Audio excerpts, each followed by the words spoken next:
رمضان کے مہینے میں، رمضان کے زمانے میں جو جمعہ آتا ہے تو اس میں دو برکتیں جمع ہو جاتی ہیں، ایک برکت رمضان کی اور دوسری برکت جمعہ کی۔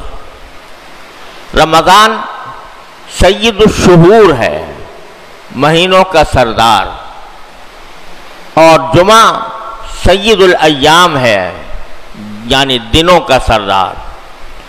تو یہ دونوں فضیلتیں، دونوں برکتیں جب جمع ہو جائیں رمضان کے جمعے میں تو یقیناً اس کی برکت، اس کا تقدس، اس کی حرمت بڑھ جاتی ہے۔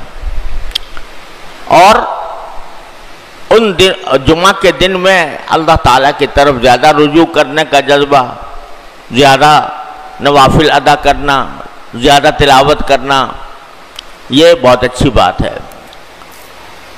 اور آخری جمعہ کی پچھلے اور جمعوں کے علاوہ سے بڑھ کر کوئی الگ امتیاز، الگ خصوصیت نہیں ہے، البتہ یہ ضرور ہے کہ یہ جمعہ اب رمضان کا جمعہ آئندہ اگلے سال تک ہمیں نصیب نہیں ہوگا۔ تو اس وجہ سے اس کی ایک اہمیت بے شک ہے کہ بھئی پتہ نہیں ہم نے رمضان کے ایام کس طرح گزارے ہیں، اور اب آخری جمعہ ہے، اب یہ آخری رمضان کا جمعہ اب اگلے سال تک نصیب ہونے والا نہیں ہے۔ اب کون ہے جس کو اگلے سال کا رمضان نصیب ہوگا، کون ہے جس کو نہیں ہوگا، اللہ تعالیٰ ہی بہتر جانتے ہیں۔